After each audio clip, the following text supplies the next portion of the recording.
ఈ యొక్క ఇలా ఏదైతే వారు బిల్డింగ్ కాంట్రాక్ట్స్ అసోసియేషన్ అడిగారో వాళ్ళకి అలాట్ చేయడానికి లేదు అధ్యక్ష, అందువల్ల అలాట్ చేయలేదు అధ్యక్ష. ఓకే అండి. వారు రాజుగారు. అధ్యక్ష నమస్కారం అధ్యక్ష. ఈరోజు సీడ్ యాక్సెస్ రోడ్డు మీద వచ్చాము అధ్యక్ష. చాలా చాలా సంతోషం.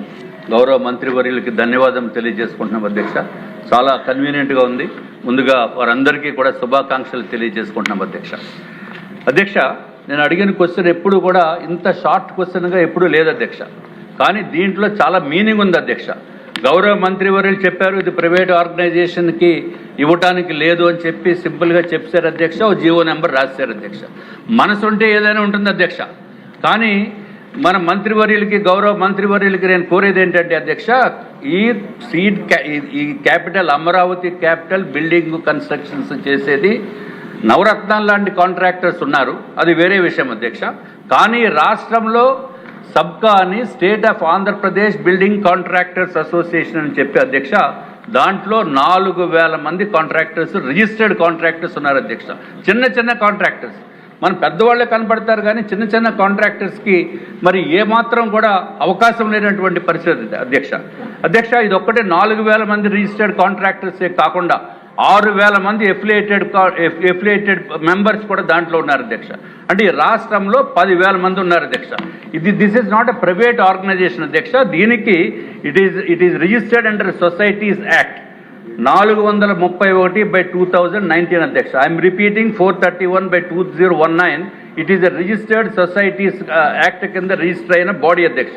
మేము అడిగింది దేని గురించి అధ్యక్ష? కాంట్రాక్టర్స్ అడిగింది ఎంతో దూరం నుంచి వచ్చి చిన్న చిన్న కాంట్రాక్టర్స్ వాళ్ళు ఉండటానికి వసతి లేక, ఉండాలనుకుంటే డబ్బులు లేక, పేమెంట్స్ లేక నానా దుర్భరమైన పరిస్థితుల్లో ఉన్నారు అధ్యక్ష. కాబట్టి ఇక్కడ ఏదైనా స్టేట్ మీరు ఏమైనా బిల్డింగ్ సైట్ ఒక్కటే ఏమన్నా నామినల్ రేట్కి ఇమ్మని చెప్పి ఈ కాంట్రాక్టర్స్ రిక్వెస్ట్ చేస్తున్నారు అధ్యక్ష. అంతేగాని డబ్బులు బిల్డింగ్ కన్స్ట్రక్షన్కి ఇమ్మని చెప్పి డబ్బులు ఏమి ఇమ్మని అడగట్లేదు అధ్యక్ష. దీనికి ఇందాక చెప్పిన మంత్రివర్యులు చెప్పినట్టు స్టేట్ ఆఫీస్కి, ఒక కన్వెన్షన్ సెంటర్స్కి, అలాగే ఒక స్కిల్ డెవలప్మెంట్ సెంటర్కి వాళ్ళ అకామిడేషన్ గురించి అడుగుతున్నారు అధ్యక్ష.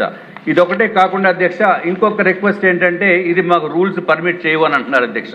సరే, దానికి తప్పనిసరిగా దీన్ని ఆలోచించవలసిన అవసరం ఉంది అధ్యక్ష.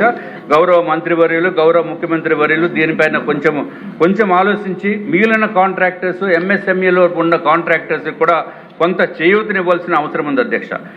ఇదొక్కటే కాకుండా ఏమాత్రం డబ్బులు ఖర్చు లేని డబ్బులు ఖర్చు కూడా ₹1 ఖర్చు లేకుండా ఉండే వ్యవహారం కూడా మంత్రివర్యులు చేయవలసిన అవసరం ఉంది అధ్యక్ష. అదేంటంటే 29th డిసెంబర్ కాంట్రాక్టర్స్ డే కింద గుర్తించవలసిన అవసరం ఉంది అధ్యక్ష. ప్రతి వాళ్ళకి ఇంజనీర్స్ డే ఉంది, డాక్టర్స్ డే ఉంది, మదర్స్ డే ఉంది, ఫాదర్స్ డే ఉంది.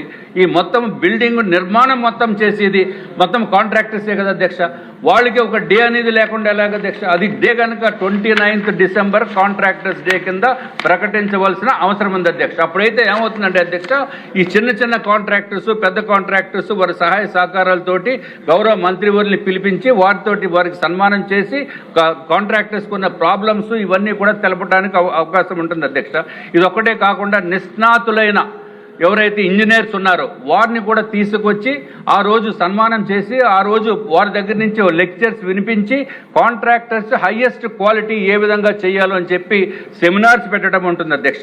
దయచేసి ఈ విధమైన కోరిక, ఇది చిన్న కోరిక అధ్యక్ష, ఇది పెద్ద ఇష్యూ కూడా కాదు అధ్యక్ష. ప్రతిదానికి ఒక్క నిమిషం అధ్యక్ష, చార్టర్డ్ అకౌంటెంట్స్ డే ఉంది, అన్నింటికి బోల్డ్ డీలు ఉన్నాయి అధ్యక్ష.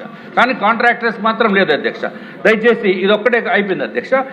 ఇదొక్కటే కాకుండా అధ్యక్ష, ఈ కాంట్రాక్టర్స్ పాపం చిన్న వాళ్ళు అధ్యక్ష. ఇదివరకు జీవో నెంబర్ 35 ఉండేది, జీవో 94 ఉండేది అధ్యక్ష. అప్పుడు ఏదైతే పాత ప్రభుత్వం అధ్యక్ష జీవో 35, 94 రెండు జీవోల్ని తీసేసి జీవో 62 అని తీసుకొచ్చారు అధ్యక్ష.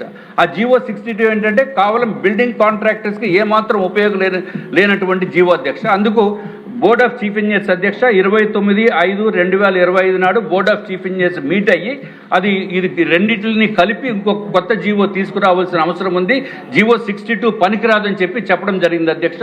ఇది సంవత్సరం కాలం అయినప్పటికీ కూడా అధ్యక్ష సంవత్సరం 3 నెలలు అయిపోయింది అధ్యక్ష. అది ఇంకా ఇరిగేషన్ డిపార్ట్మెంట్లో అక్కడే ఉంది అధ్యక్ష. ఏమాత్రం మూమెంట్ లేదు అధ్యక్ష. దయచేసి గౌరవ మంత్రివర్యులు దీనిపైన ప్రత్యేకమైన దృష్టి సారించవలసిన అవసరం ఉంది అధ్యక్ష. ఇంకొకటి జీవీఎంసీ ఎలక్షన్స్ వస్తున్నాయి. జీవీఎంసీ ఎలక్షన్స్ విశాఖపట్నంలో ఎలక్షన్స్ వస్తున్నాయి అధ్యక్ష. తప్పనిసరిగా కూటమి ప్రభుత్వందే ఈసారి జీవీఎంసీ మేయర్గా ఉంటారు అధ్యక్ష. కూటమి ప్రభుత్వము అట్లాగే కార్పొరేటర్స్ కూడా అత్యంత అధికమైన మెంబర్స్ తోటి ఈసారి జీవీఎంసీ పైన కూటమి ఫ్లాగ్స్ రెపరెపలాడుతాయని చెప్పి తెలియజేసుకుంటే అధ్యక్ష. చిన్న రిక్వెస్ట్ ఉంది అధ్యక్ష. ఏదైతే అధ్యక్ష 28 నవంబర్ 2025 తర్వాత పేమెంట్ బిల్స్ లేవు అధ్యక్ష. గౌరవ మంత్రివర్యులు ఆ కాంట్రాక్టర్స్ కూడా పేమెంట్ ఇస్తే 9 నెలలు అయిపోయింది అధ్యక్ష. 9 నెలలు అయితే ఎంత ఇబ్బంది ఉంది. ఈ ఎలక్షన్స్ మనం ఎలాగ వెళ్ళవలసిన అవసరం ఉంది అధ్యక్ష. దయచేసి ప్రత్యేకమైన శ్రద్ధ చూపించవలసిందిగా మిమ్మల్ని కోరుకుంటున్నాం అధ్యక్ష. నమస్కారం అధ్యక్ష. ఈ రూల్స్ రెగ్యులేషన్స్ ఏదైతే చెప్పానో ఇవన్నీ కూడా సుప్రీంకోర్టు 25/11/2024 ఇచ్చిన డైరెక్షన్ బట్టి యాక్చువల్గా ఈ రూల్స్ రెగ్యులేషన్స్ ఫ్రేమ్ చేసాం అధ్యక్ష. ఇందులో రూల్స్ వచ్చేళ్ళకే 6 మోడల్స్ చేసాము. అదేవిధంగా రెగ్యులేషన్స్ కూడా ఒక 5 మోడల్స్ చేసాం అధ్యక్ష. దాన్ని బేస్ చేసుకొని యాక్చువల్గా ల్యాండ్స్ అలాట్మెంట్ జరుగుతుంది అధ్యక్ష. అదేవిధంగా ఏదైతే బిల్స్ అన్నారు, బిల్స్ కూడా గత ప్రభుత్వం చేసిన అనేక అవకతవకల వల్ల దాదాపు ఈ ప్రభుత్వం వచ్చేటప్పటికి 3,000 కోట్ల దాకా బిల్స్ పెండింగ్ ఉన్నాయి అధ్యక్ష. అయితే ఫైనాన్స్ డిపార్ట్మెంట్ వాళ్ళు ఫైనాన్షియల్ ఫీజిబిలిటీ తీసుకొని దాదాపు మెజారిటీ బిల్స్ పే చేశారు అధ్యక్ష. మిగతా బిల్స్ కూడా గవర్నర్ ముఖ్యమంత్రి గారిని అడిగితే వీలైన తొందరలో చేయమని ఇన్స్ట్రక్షన్ ఇచ్చారు. వారు కూడా ఫీజిబిలిటీ తీసుకొని ఆ బ్యాలెన్స్ కూడా ఇవ్వడం జరుగుతుంది అధ్యక్ష. ఓకే అండి. నెక్స్ట్ క్వశ్చన్ 1604 అండి, ఇంధన శాఖ మంత్రి గారు. స్పీకర్ సార్, మొదటి ప్రశ్నకు సమాధానం. విద్యుత్ టవర్ల నిర్మాణం కోసం భూసేకరణలో కేంద్ర ప్రభుత్వం మరియు రాష్ట్ర ప్రభుత్వం మార్గదర్శకాల మధ్య ఎలాంటి వ్యత్యాసం లేదు సార్. రెండో ప్రశ్న ఉత్పన్నం కాదు, మూడో ప్రశ్న ఉత్పన్నం కాదు సార్. మోహన్ రావు గారు. అధ్యక్ష, గౌరవ మంత్రి గారికి అనుబంధ ప్రశ్నలకు 2-3 సభ ద్వారా వారు డిస్కస్ చేస్తున్నారు అధ్యక్ష. ఇక్కడ ఈ ల్యాండ్ ఎక్విజిషన్ టవర్స్ ఎరెక్షన్కి కోసం భూసేకరణ చేసేటప్పుడు అధ్యక్ష, రైతులు ఎవరైతే ల్యాండ్ ఓనర్స్ ఉన్నారో చాలా ఎక్కువగా నష్టపోతూ ఉన్నారు అధ్యక్ష.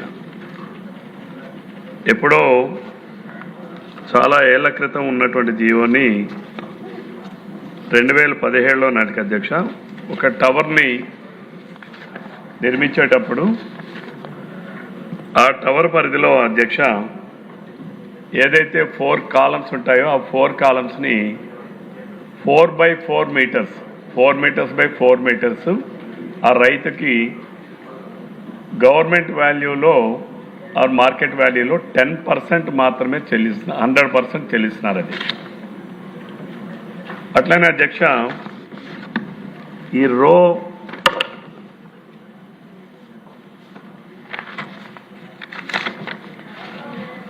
అంటే దీన్ని టవర్ బేస్ కాంపన్సేషన్ అంటారు అధ్యక్ష. అలాగే రో కారిడార్ కాంపన్సేషన్కి వచ్చేటప్పటికి 10% మాత్రమే, అంటే ఏదైతే లైన్లు పోతాయో ఆ కింద భాగంలో 10% మాత్రమే ల్యాండ్ కాస్ట్లో తీసుకుంటున్నారు అధ్యక్ష. వాస్తవంగా అధ్యక్ష టవర్స్ లైన్స్ వేసేటప్పుడు దాని కింద రైతులు ఎటువంటి టోప్స్ కానీ ట్రీస్ కానీ పెంచడానికి హక్కు లేదు అధ్యక్ష. అలానే అట్ ది సేమ్ టైం గౌరవ మంత్రి గారికి నేను వేసే ప్రశ్న ఏంటంటే, మీరు ఏదైతే టవర్ కారిడార్ ఉన్నాయో ఎయిదర్ సైడ్స్ అంటే బోత్ సైడ్స్ కూడా ఎన్ని మీటర్ల వరకు ఎటువంటి కన్స్ట్రక్షన్స్ చేయకూడదు అనేది ఒకసారి ఈ సభ దృష్టికి తీసుకురావాలని చెప్పి గౌరవ మంత్రి గారు ప్రశ్నిస్తున్నారు అధ్యక్ష. అయితే recently what I came to know that కూటమి ప్రభుత్వం అధికారంలోకి వచ్చాక అధ్యక్ష ఈ 10% ఏదైతే 100% ఉండేటటువంటిది టవర్ బేస్ కాంపన్సేషన్ 200% చేశారు అధ్యక్ష. అలాగే 10% ఉండేటటువంటిది 30% ఆఫ్ ది ల్యాండ్ వాల్యూ అని చెప్పి చేశారు అధ్యక్ష. కానీ కన్స్ట్రక్షన్ అధ్యక్ష ఎన్ని మీటర్ల వరకు చేయనప్పుడు మనం అనుమతించినప్పుడు మీరు ఎంటైర్ ల్యాండ్ అని కాంపన్సేషన్ పే చేయకుండా 30% అని అంటే మరి ల్యాండ్ ఓనర్స్ నష్టపోతా ఉన్నారు కదా అధ్యక్ష. 2013 యాక్ట్ ప్రకారం